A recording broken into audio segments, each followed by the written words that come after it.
Shalom. I want to begin a lesson off by giving all praise, honor, and glory to Yahweh, Bahashem, Yahweh Shai, Bahashem, Ruach HaKodesh. Double blessings and honor to the apostles and elders of Great Millstone who taught us this truth through the spirit and power of Yahweh, Bahashem, Yahweh Shai. Back here with another lesson through the spirit. Just making a video based on a video that I watched that moved me as well as other brothers, man. And the video I'm talking about is a video by the elder brother Aparon. And his page name is Lightbringer144K. I believe he's from the GMS camp up in New Jersey. So if you haven't watched that video, go ahead and watch that. But something that he said in his video really stuck with me, which is why I'm making this lesson I'm making today.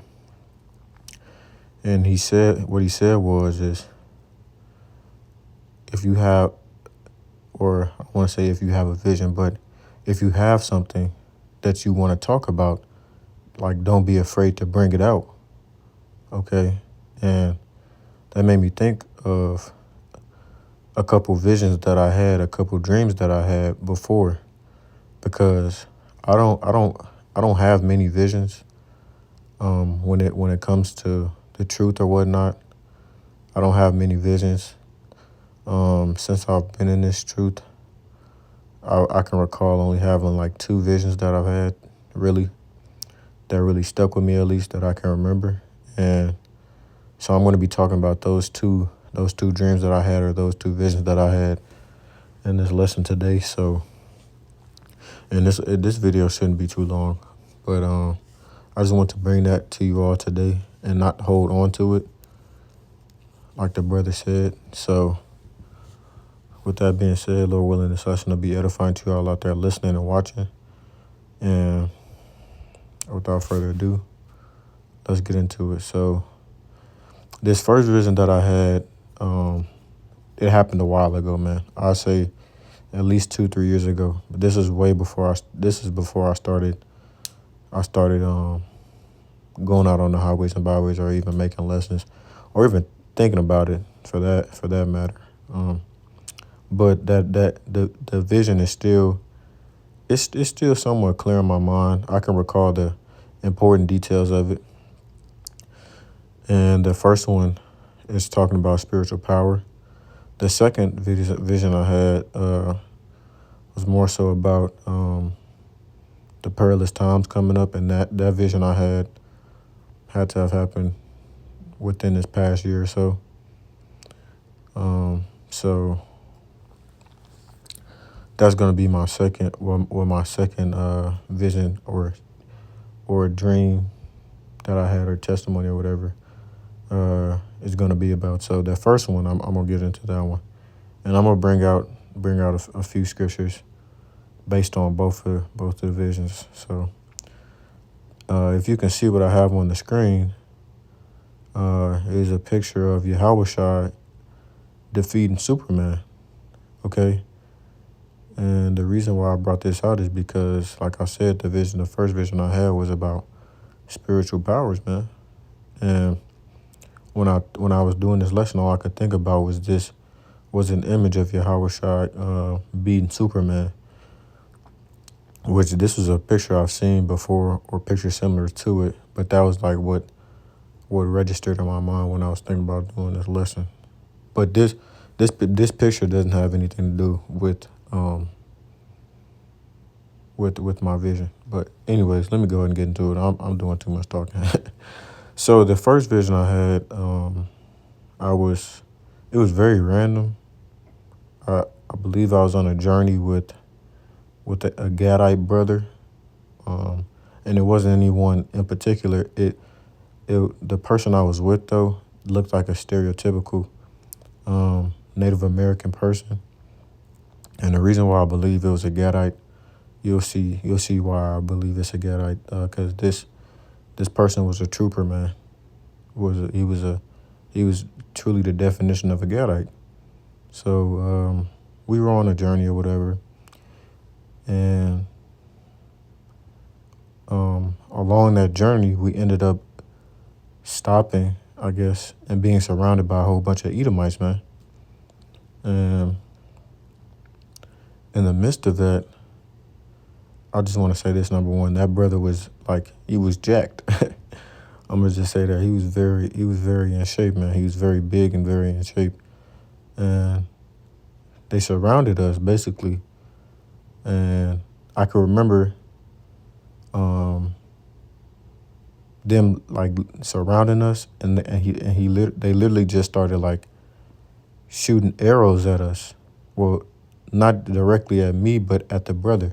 They started shooting arrows at him, and the arrows started going through his skin, and basically they shot the arrows down to where he was like, the arrows were they were going through his body, and he started going down to his knees, and basically the arrows started going through his body into the ground and getting stuck.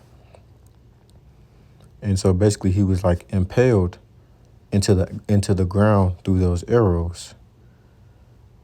And he started bleeding and whatnot. He fell to his knees.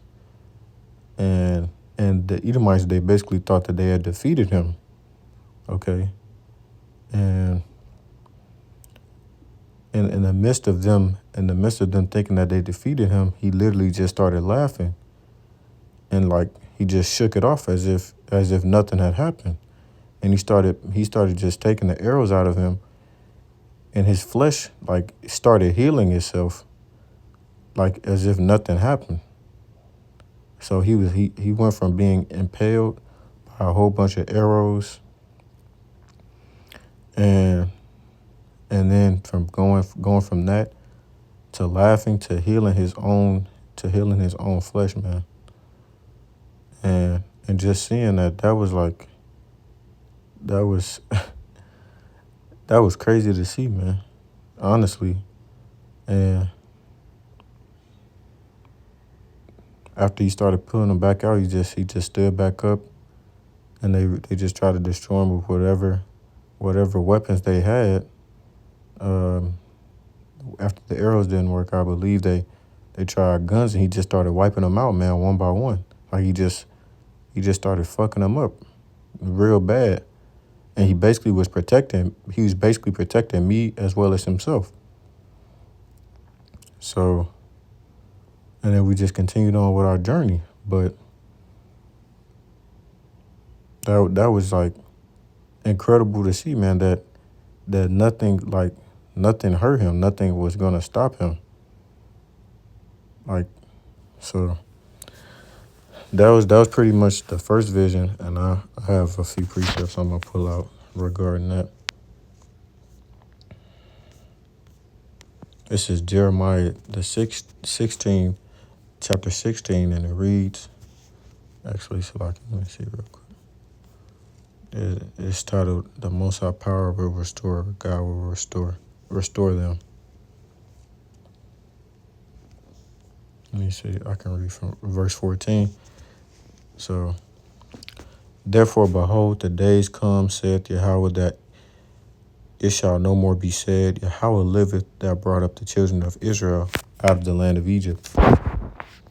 But Yahweh liveth, that brought up the children of Israel from the land of the north, and from all the lands whither he had driven them, and I will bring them again into their land that I gave unto their fathers." So what is that land of the north talking about? It's talking about here, Babylon the Great, North America. So he's going to bring us back from North America, as well as all the other lands that we've been scattered through, because Israel, our people, have been scattered like the sand of the sea. So we've been scattered across the four corners of the earth. So even though a majority of the Israelites reside over here in America, we still have Israelite foreigners and other jakes that are all over the world. And it reads, "Behold, I will send for many fishers, saith Yahweh, and they shall fish them." So the fishers are basically, I'm not even going to say it basically, the fishers are the prophets.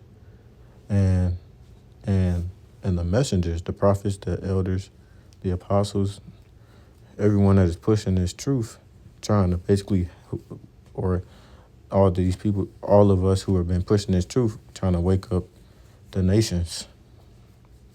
So we will be considered the fishers. And after will I send for many hunters, and they shall hunt them from every mountain and from every hill, and out of the holes of the rocks. So in that day, when Yahweh Hashem Yahshua blesses us with spiritual power, we will become hunters, and we will seek to hunt Esau, Edom, the so-called white man, out of those hiding places that they're going to go into, because it reads that they're going to go into the clefts of the rocks and the holes in the earth to try and hide from their judgment, from that ultimate judgment they're going to get, the second death. But they're not going to be able to hide from that judgment. And the holes and the clefts in the rocks will be those doomsday bunkers that they build, man. Because Esau Edom is always trying to build doomsday bunkers to get out of situations. For my eyes are upon all their ways. They are not hid from my face, neither is their iniquity hid from my eyes. So, like I said before, man, even though you think you're getting away with something, Yahweh Hashem Yahushua sees that, man. And you're gonna get judged for all the things that you've done, especially to the Lord's people, man.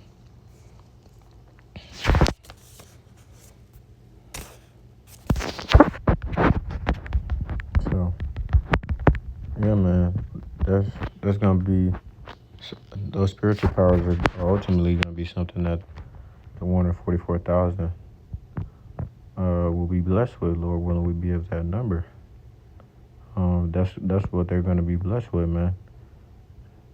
And the 1/3, they have a possibility to be blessed with spiritual powers on a lower level, but it's not guaranteed.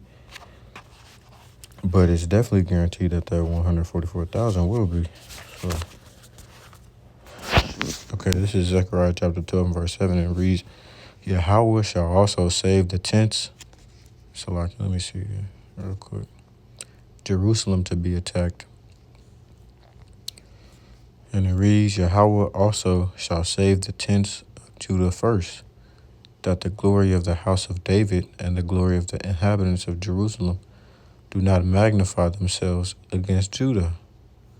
In that day shall Yahweh defend the inhabitants of Jerusalem, and he that is feeble among them at that day shall be as King David, man.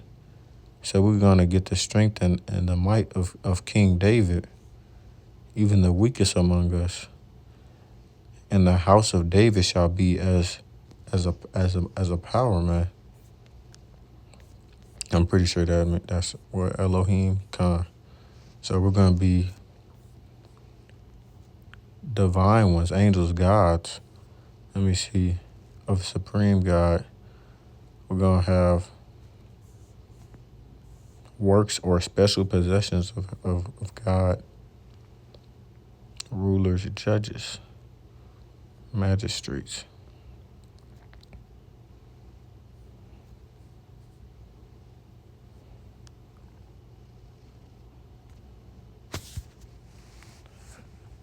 And the house of David shall be as God, as the angel of Yahweh before them. So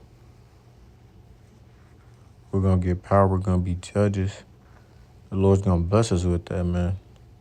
And it shall, Lord willing, will be of that number, of course.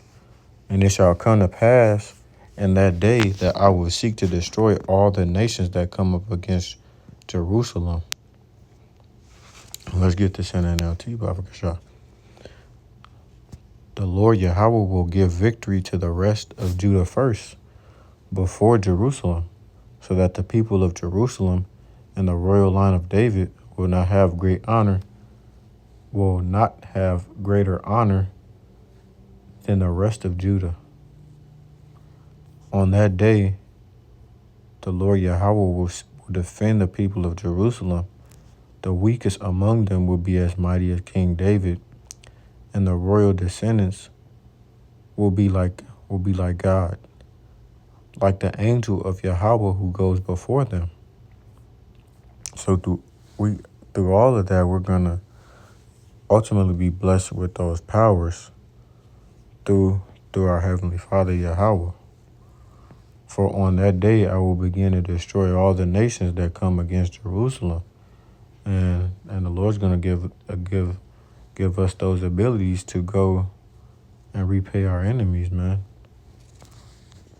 With the spiritual powers, man, it's gonna be that's gonna be killing, but in a righteous way, not in a wicked matter, in a righteous way, because we're doing it through the will of Yahweh Hashem Yahushua. Okay, so and then this is the last precept, or actually, yeah, I'm gonna pull this out. This is the last precept I have regarding that. Actually, let me see this real quick so I want to see. This kind of ties in. See, either Ephesians 5 or 6. Yeah, kind of verse 6.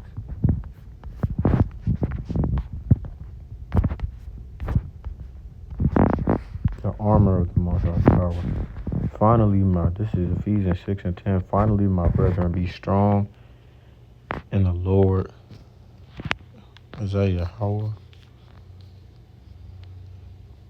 Kyrios.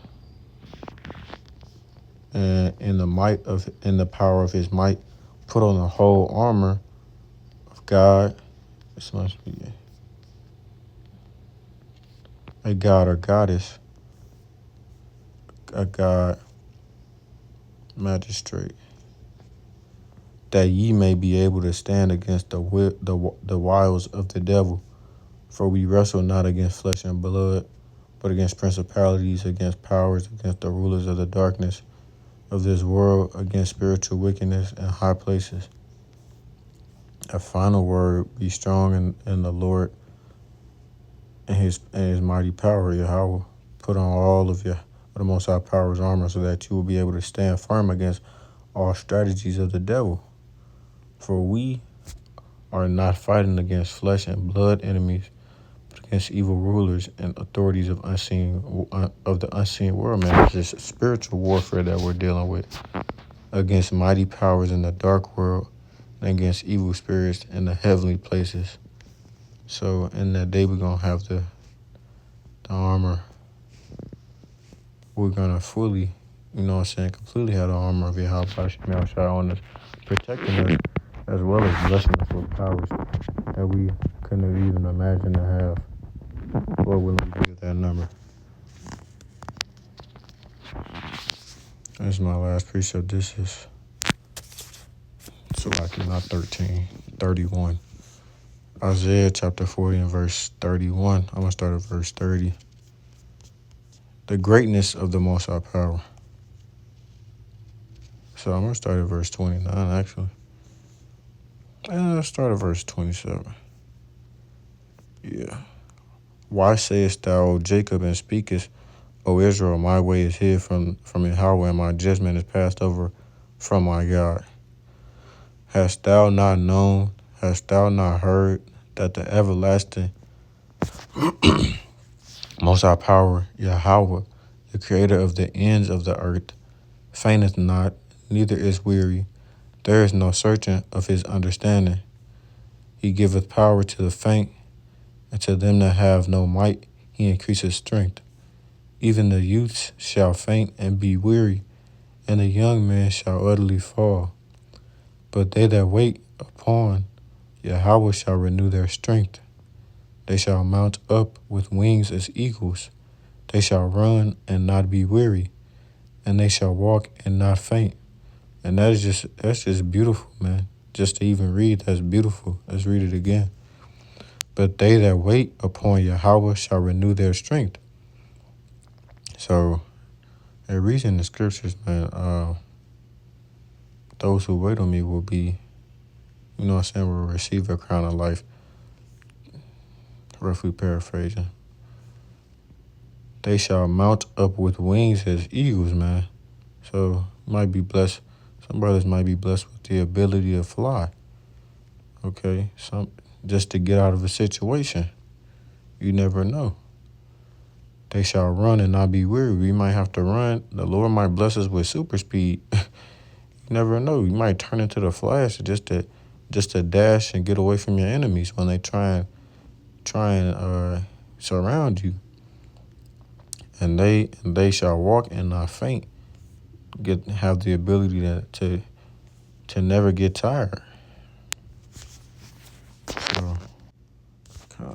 So that's the first. That was the first vision I had. Then the second one I had was I was in. This one was kind of weird to me. It was about the end times and basically like the beginning of like shit hitting the fan. It was really weird. I was in a situation where I can just remember being in a house at one point, and then in another point. Well, number one, I was in a rural area, which is uncommon for me because I've never lived in like a rural area. I've always lived in a city. So I was in like a rural area. I was in a house, and I can just remember like stuff going down and just like being on the run, like running through different houses and stuff, trying to escape, just like continuing on the run, and then just like meeting someone and like just getting in their truck and trying to go to the store, and I guess stock up on water and goods, and then just seeing someone like come out of that store and get killed.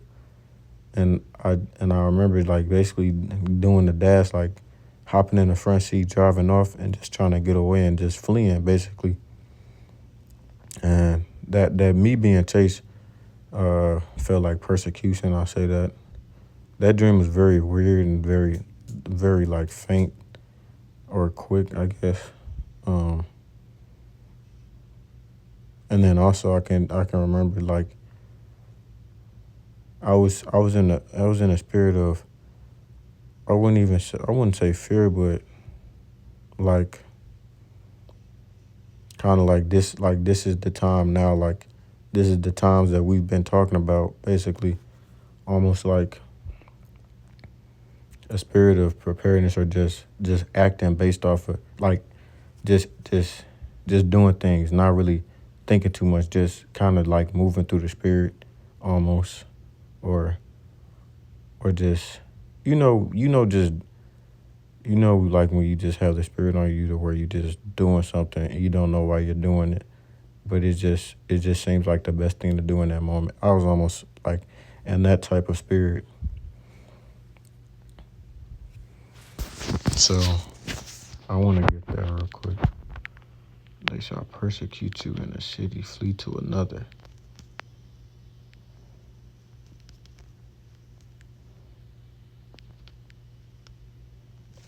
So this is Matthew chapter 10.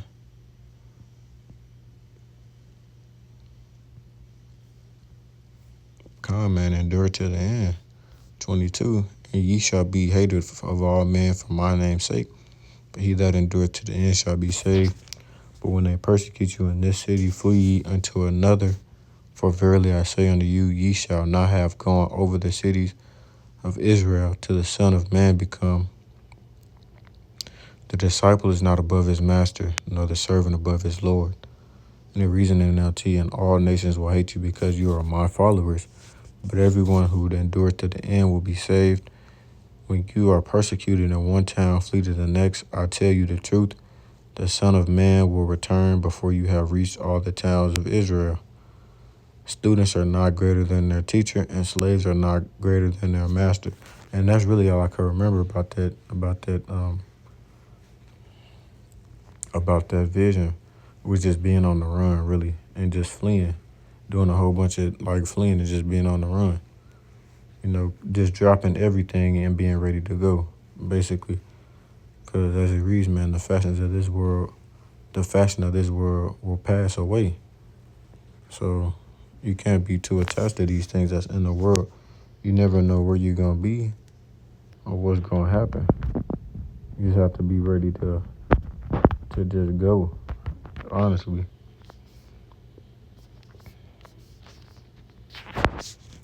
This is Matthew 6, and this kind of just goes into me, like going to that store and trying to I guess just get stuff, and really, in that day, you shouldn't be worried about how you're gonna eat, where everything's gonna come from. If you've done what you've done on this side, you know what I'm saying, leading up to these perilous times we're coming to. If you've done the work and meditated day and night, try to increase your knowledge as best as you can, and your understanding, and praying and asking Yahweh Shem Yahushua for faith, and just enduring to the end and being on fire, just having that type of spirit, then the Lord ultimately is gonna, yeah, our Lord Yahweh is gonna ultimately gonna have your he's basically gonna cover you on the back end, is what I'm trying to say. If you do all the things that you're supposed to do, then you shouldn't have that spirit of, oh, what am I gonna do when the day of trouble comes? How am I gonna be? I don't know. All this other stuff, man. If you're doing what you're supposed to do, then the Lord's gonna put the spirit on you to move accordingly, man. So this is Matthew chapter 6 and verse 30. Wherefore, if the Most High power so clothe the grass of the field, which today, the lock in, man, my voice is kind of gone. I don't know. It could be because my throat is dry, but I only got a couple more precepts, so y'all have to hear me talk like this. Wherefore, if the Most High power so clothe the grass of the field, which today is and tomorrow is cast into the oven, shall he not much more clothe you, O ye of little faith?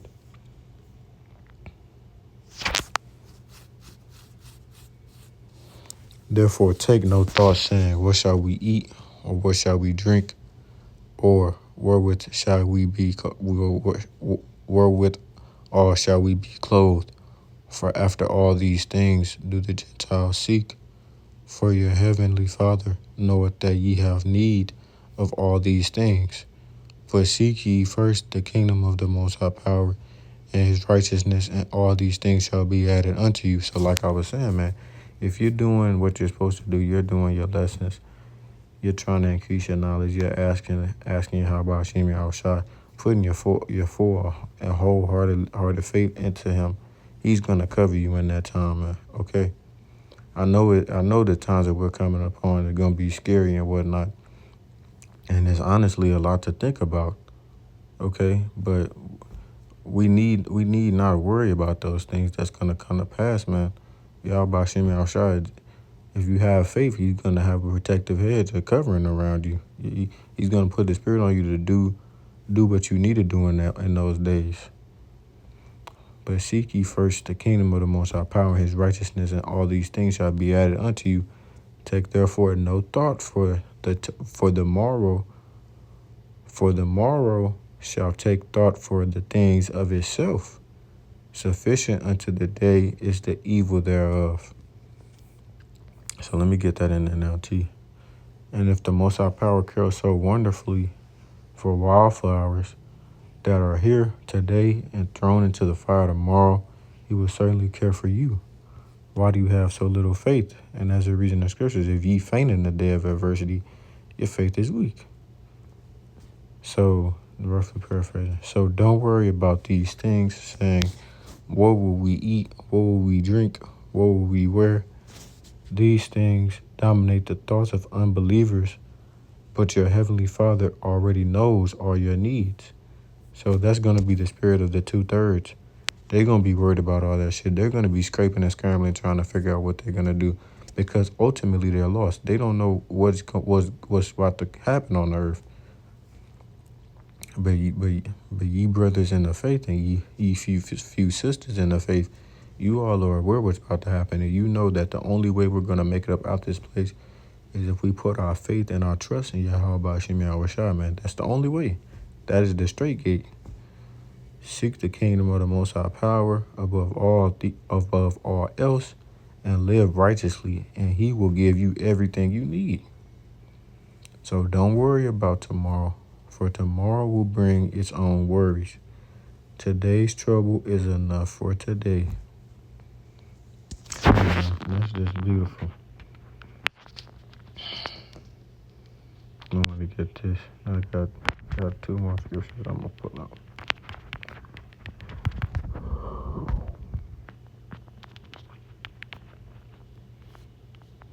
This is Isaiah chapter 33 and verse 5. Let me see this. The judgment of the Most High power.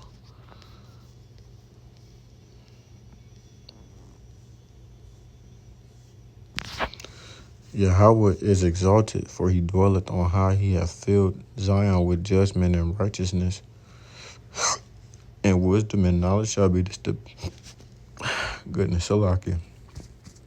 Whenever you're doing lessons, it's like something wants to come up out of you. You make all these different weird burping noises and motions and stuff like that. So Salakia for that.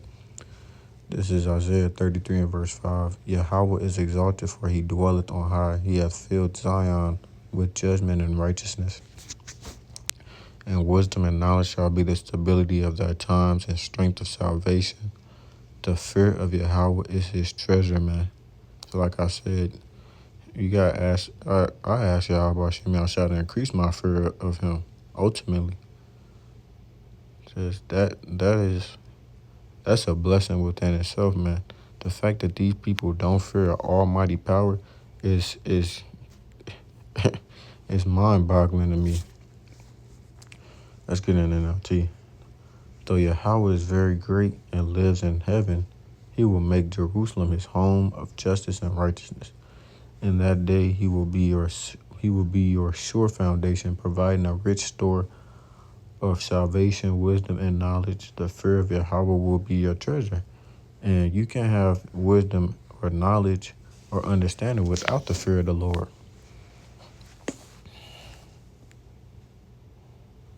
Behold, their valiant ones shall cry without. The ambassadors of peace shall weep bitterly. But now your brave warriors weep in public. Your ambassadors of peace cry in bitter disappointment. That's going to be the spirit of these non-believers out here. They, like it says, man, why do these men have their hands on their hips like a woman who's in labor? They're going to turn into gummy bears. They're going to fold like lines. So I want to end it off with this, man. The triumphs of faith, Hebrews 11. This whole chapter talks about Israelites who had extreme amount of faith, man. It's a very good read. This is verse 1. Now faith is the substance of things hoped for, the evidence of things not seen. For by it the elders obtained a good report. Through faith we understand that the words were framed by the word of the Most High power, so that things which are seen were not made of things which do appear. And ultimately, you have to have enough faith to believe that Yahweh, Hashem Yahushua, is going to